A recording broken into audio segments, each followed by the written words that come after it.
Sound increase कर दीजिएगा।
Hello.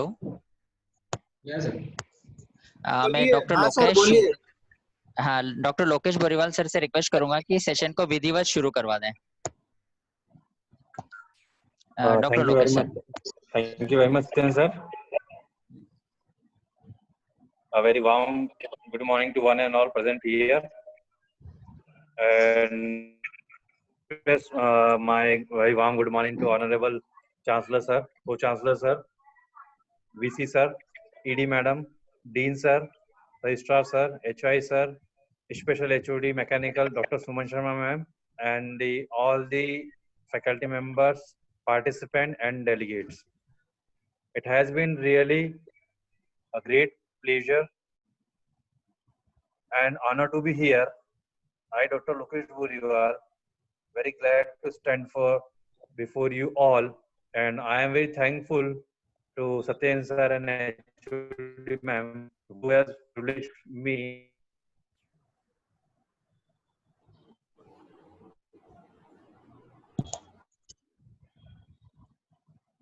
Okay, sir, I am audible. Dr. Sumesh Sharma, on behalf of Mechanical Department in CU, sir has a.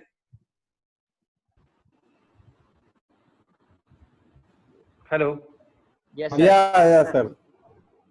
My voice is audible? Yes sir, audible. Yes, He yes. has received the Master of Science in the Vehicle Crash and Safety from the Vahane State University, Detroit, USA. The Sumit Sharma has expertise in this area, the full passenger and commercial vehicle crash modeling and simulation, also in the analysis of vehicle performance against FMVSS and NCAP regulations.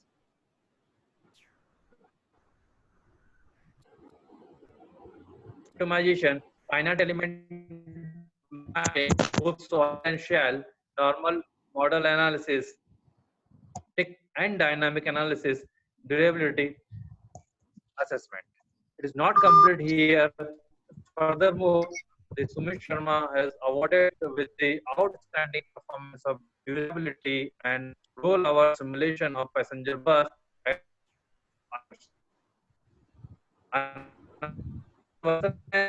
in establishing the key of the few minutes inside the excellence in modeling award 7th jury mathematics synonyms Columbus OH. Now, thankful to Mr. Sumesh Sharma sir to be here to give a brief idea and the knowledge about your working culture. Now, I would like to invite Mr. Sumesh Sharma sir. Please go on with your session. Okay.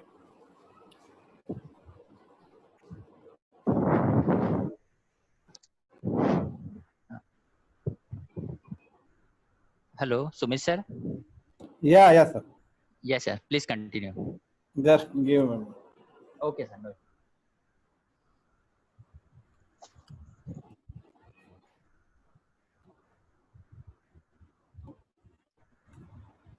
So, sir, can you see my screen? Yes, sir. Yes, sir. No. Clearly. Okay. It is Yeah. visible. Okay, so should I start? Yes, sir. So, like our firm IICAE, we deal with the CAD, CAE, CFD, and MBD related analysis with the different industries located in India as well as in USA. And I think you have already explained about me, so I'm just skipping this slide. Okay. So first, I have made this presentation mostly for the students, for the mechanical or maybe for the civil engineers.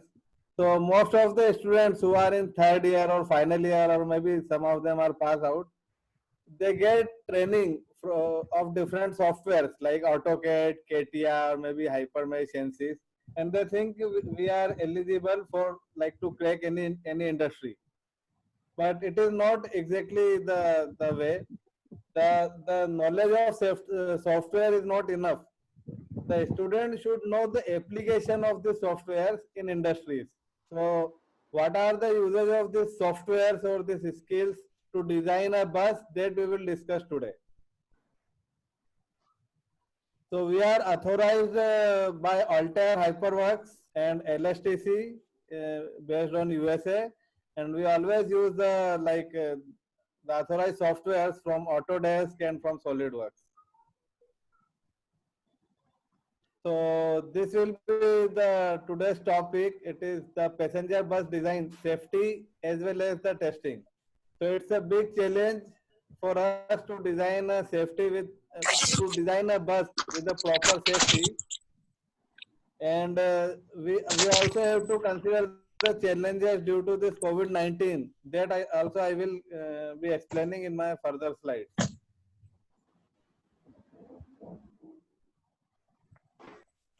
So this is the outline of today's presentation.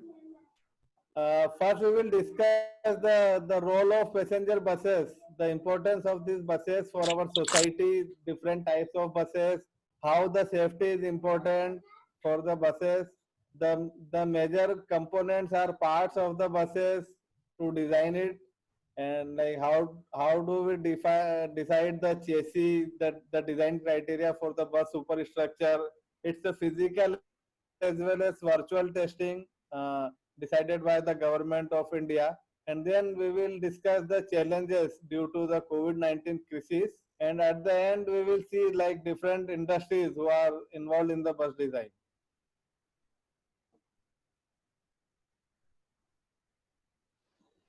So this single picture can describe a lot the importance of passenger buses.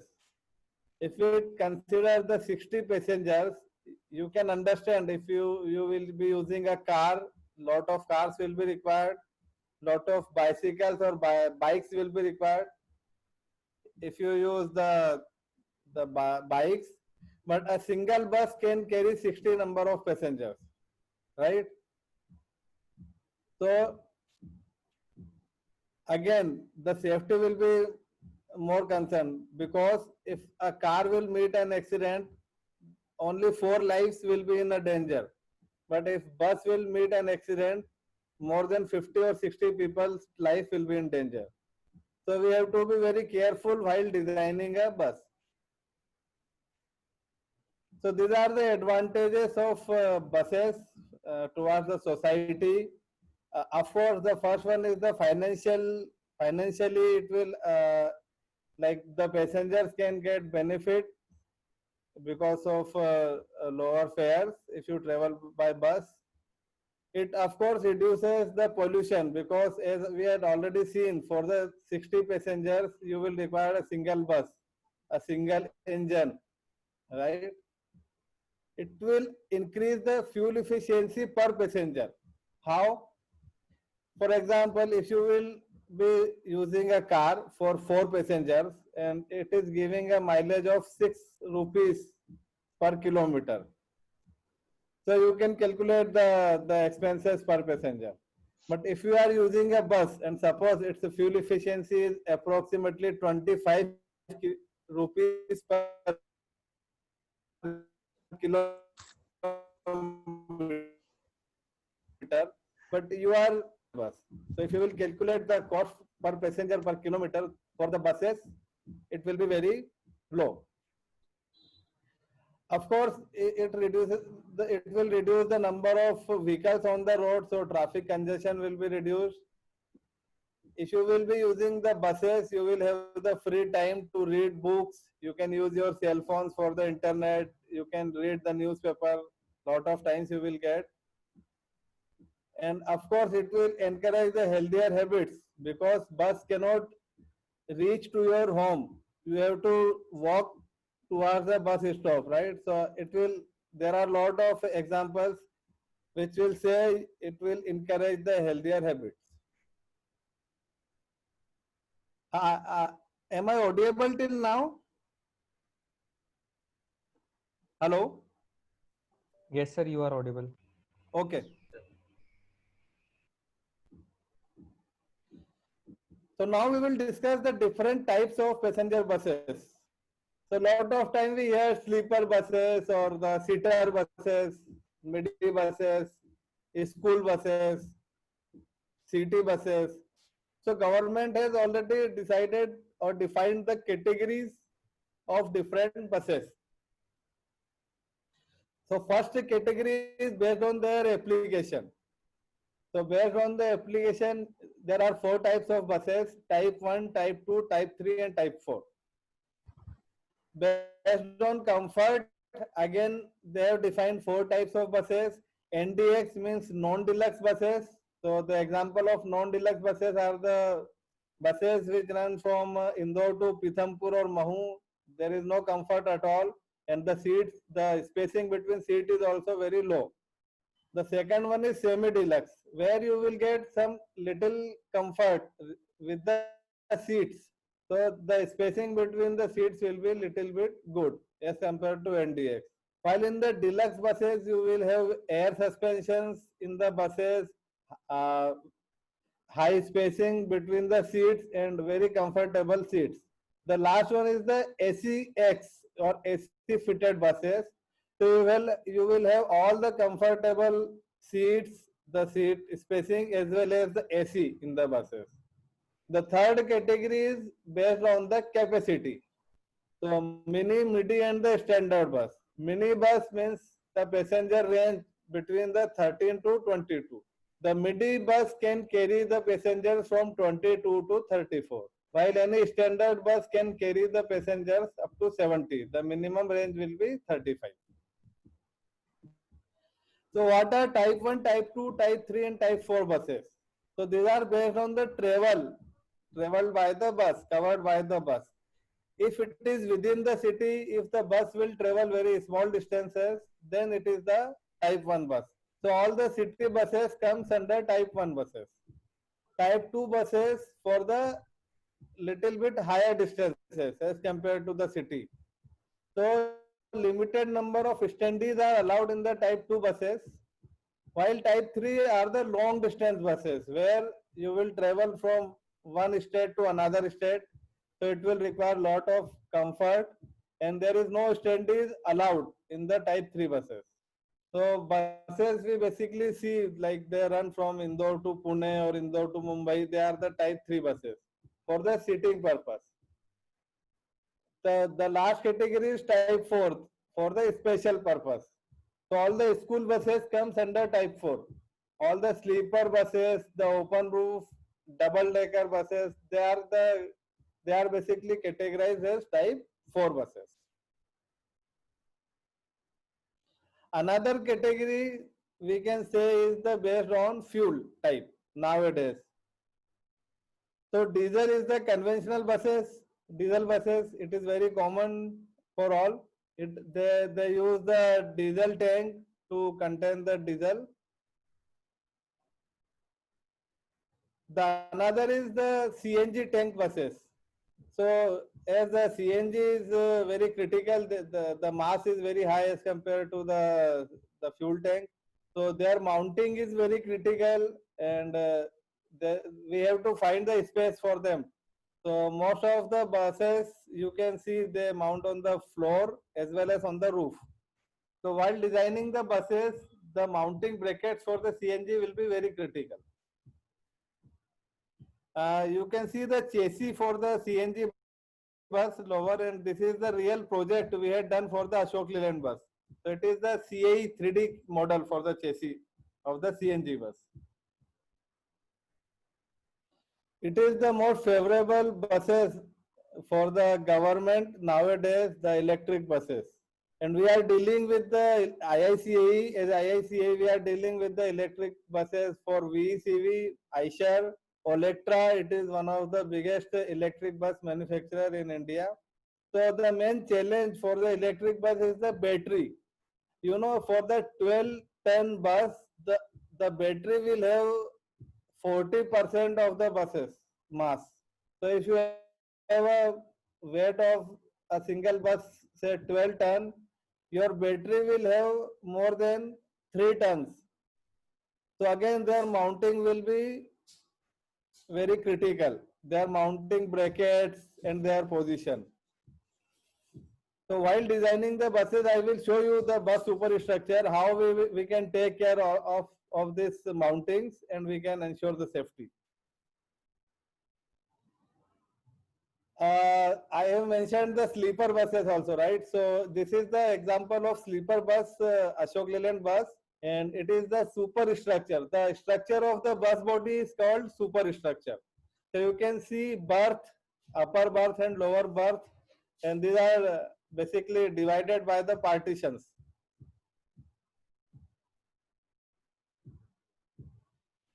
These are all buses are very common for the colleges and school, the type 4 school buses. So it has some more critical parameters for the safety as compared to other buses. For example, as per government norms, the first step height of the school bus cannot be more than 300 mm. So it is very challenging for the designers because in India the road conditions and infrastructures are not as per norms. So a lot of time the speed breakers height will be more than 300 mm and your bus will have the impact on this speed breakers.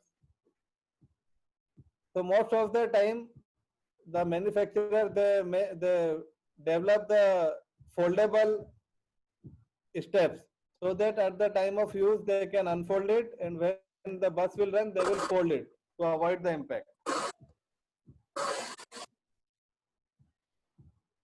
So this is all about the types of buses. Now we will see how a company basically design the bus using a simple chassis. So it looks like a very easy task to design the bus, but it is really not. How we will see. So there are a lot of bus chassis manufacturers in India. The most important one are the Tata Motors, Ashok Leyland, Mahindra and Mahindra, VECV, so-called Eicher Motors, Force Motors, Bharat Benz is another big player in India. Of course, we see the HD heavy duty buses from Volvo and from Scania. So the first option will be the selection of chassis. So which type of bus you want to make? A small bus, a bigger bus. So there is a this chassis are defined based on the wheelbase length. So if we take the example of Ashok Leyland, they have the variety from 3400 mm wheelbase to 6200 mm wheelbase. A wheelbase is nothing but the center to center distance along the length of the vehicle, right? So based on your requirement, you can select any one of the chassis first. So the wheelbase is known for the chassis for the designer. Now, after selecting the chassis, as you can see the bus superstructure, we can divide this into basically number of panels. So the front structure panel, the roof, the LI side, the RH side, and the rear, and the last one is the floor.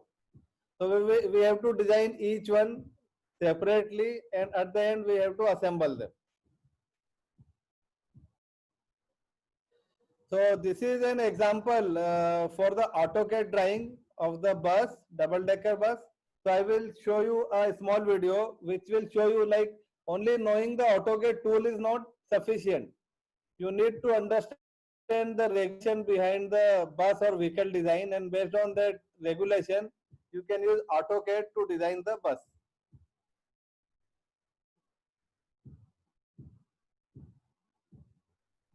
So it is an AutoCAD drawing. It is the section of the bus. This is the floor. So this is the RH side of the bus.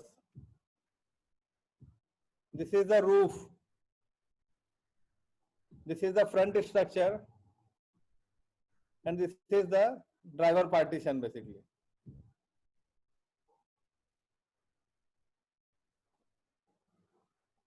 And this is the seat layout. Like the spacing between seats are very critical.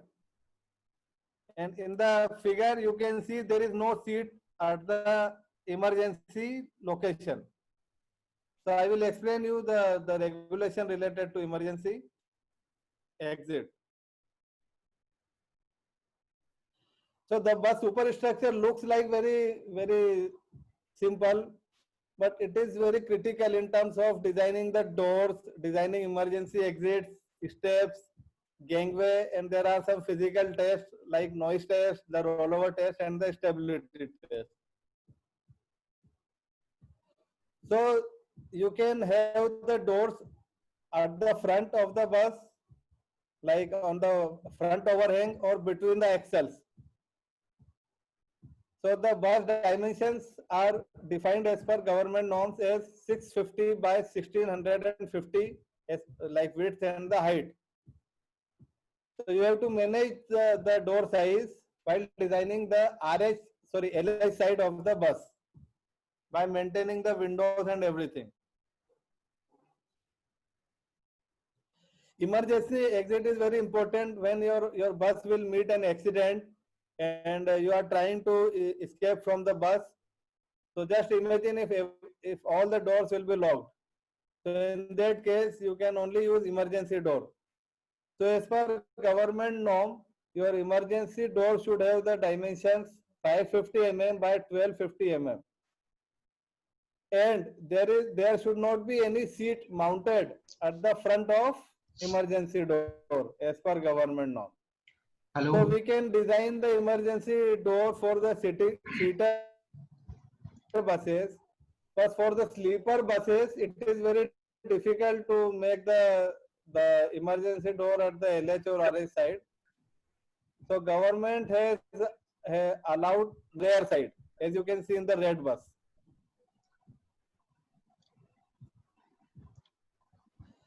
The step heights are very critical, as I mentioned. For the school buses, the first step height is 300 mm, and for the normal buses, it is 400.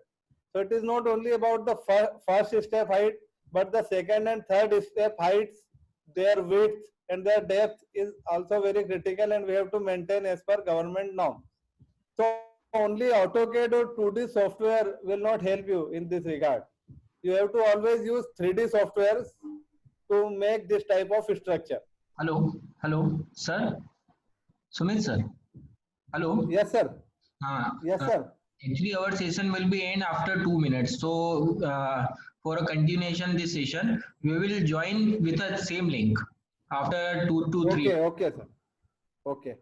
Okay. You continue, sir. So should I continue or should I wait to stop the session and reconnect it? I think we should to reconnect, connect, sir. So it will Okay. be available for us.